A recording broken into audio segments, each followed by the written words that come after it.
Hey guys, welcome back to my channel. If you are returning and if you're new, welcome. My name's Nodreen and I am a lifestyle, fashion and marketing vlogger. So if you're new to my channel, you probably won't know, but I upload 3 videos a week on a Tuesday, Thursday and Sunday. So today I'm going to be talking about apartment hunting.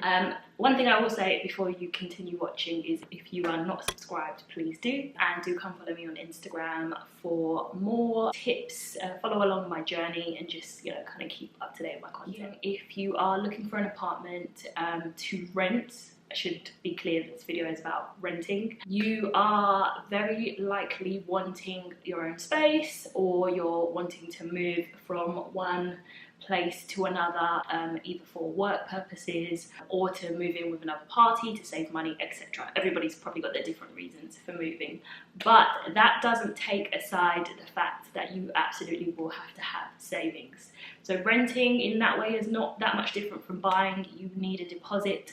And generally speaking, in the UK anyway, your deposit could be anywhere from 4 weeks to 6 weeks rent. So whatever the rent is on the apartment or flat, as we call them in the UK, think about saving an extra, so you'll have to pay a month's rent up front in advance normally, and then you'll have to pay a deposit which will either be the same amount, a month's rent, or 6 weeks rent depending on when you're moving in. So factor that in mind. Let's say the average rent price in the areas that you're looking for is 1,000.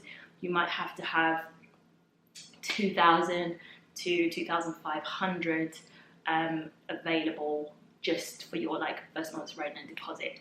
Other fees could include like referencing fees. So some estate agents or realtors, as you guys would call them in the US, will charge a referencing fee, and there might be other fees that the realtor or estate agent has that they might charge. So generally look out for all the small print and ask for all of that information up front. But yeah, you could be looking at a big chunk of money to come out before you even move in, but then at least that kind of covers you, and it covers the landlord or the owner of the property if any damage comes to the property. And also in the UK, your deposit is supposed to be placed in a tenancy deposit scheme, so your landlord actually doesn't have access to that unless, you know, you trash the property completely and, you know, they need to pay for repairs. So there is that. Savings, you need money put away. And I would always say that if you're looking to move out from, let's say you've been living with your parents and you want to move out, I would say probably save up about 3 to 6 months rent, because you never know what is going to happen with your job situation. You kind of want to give yourself a bit more flexibility, a bit more leeway, just in case, you know, in times like we're in now, coronavirus kind of comes around and you're furloughed or you're made redundant, or, you know, something happens with your job or one of your streams of incomes, and you have no fallback plan. So that's why I always feel like savings is key. So 3 to 6 months rent, or 3 to 6 months for all of your expenses, is a good amount to save up, just in case anything happens and you're locked into a 12-month tenancy agreement. You know, you've got a nice blanket to fall back on. So yeah, so that's one thing, having savings. The next thing is about tenancy length. So your tenancy is basically the period of time in which you are a tenant at the property. Now the standard generally is 12 months, so a year. There are options obviously for short-term renting, like 6 months, 3 to 6 months, but I think any good, you know, landlord or any good sort of property manager will probably want to tie you in for about a year to start off with.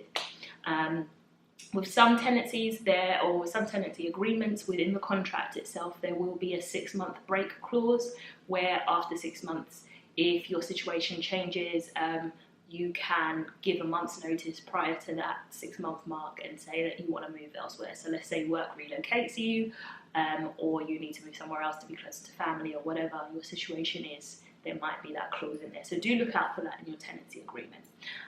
Because sometimes 12 months doesn't actually mean 12 months.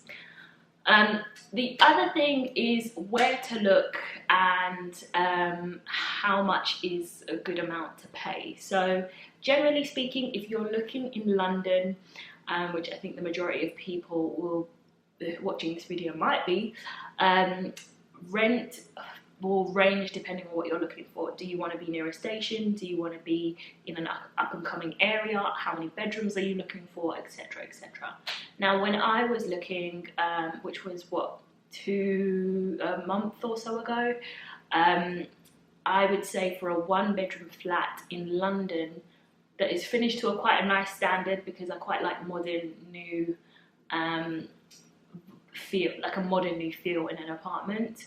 The places that I was seeing within London were anywhere between 1,000 to, so this is for a 1-bedroom, 1,000 to right up to like 1,500, 600.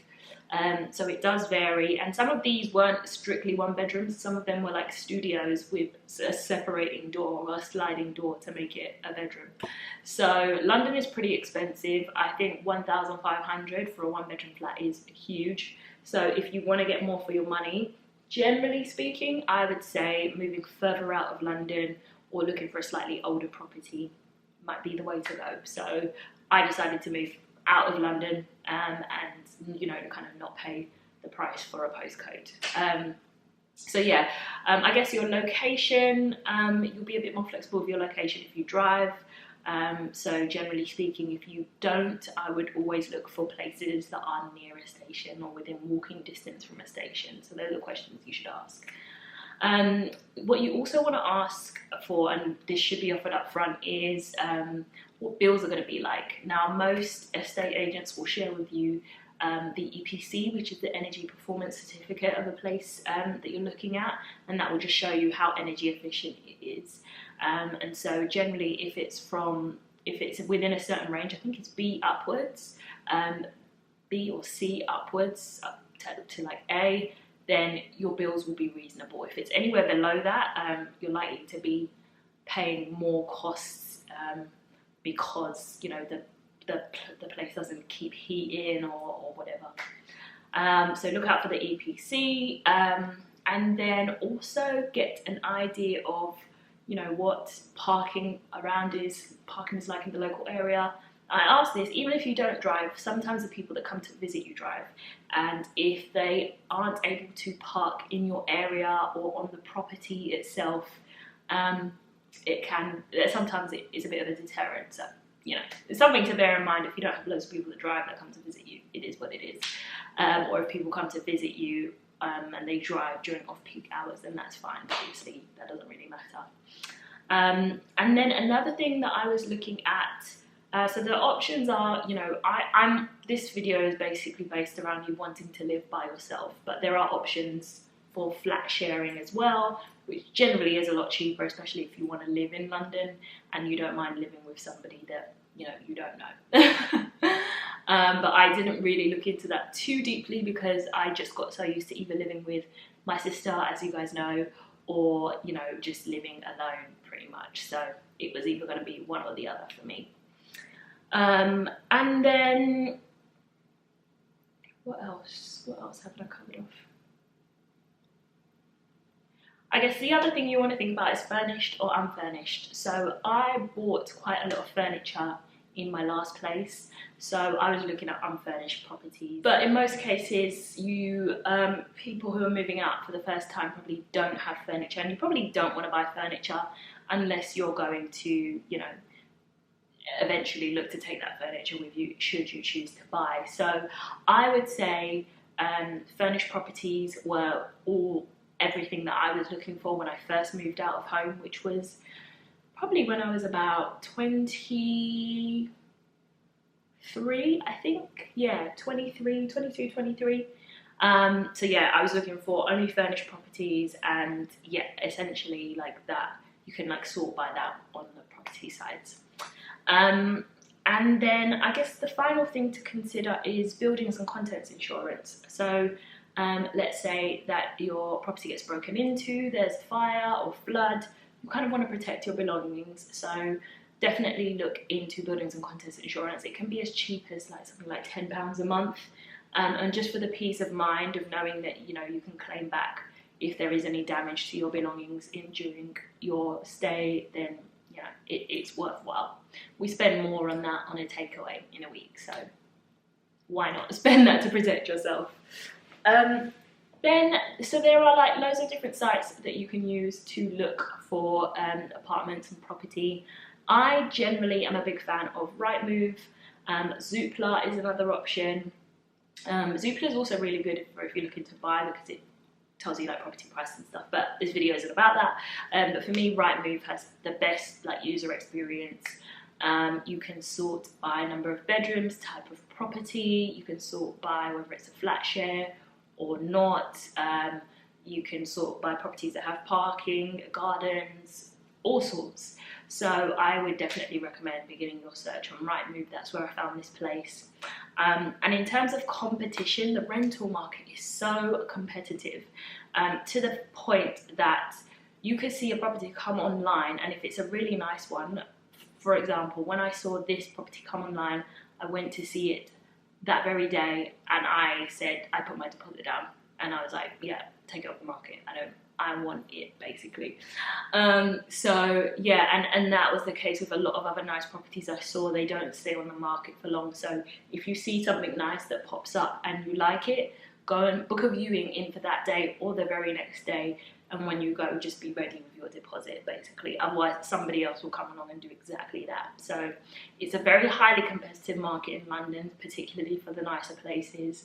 So you want to be browsing Rightmove daily, and you want to be sorting by newest listed, because a lot of the time what happens is if a really nice property comes on, somebody takes it, they're going through all the paperwork with them. What they sometimes forget to do is take it down with Rightmove.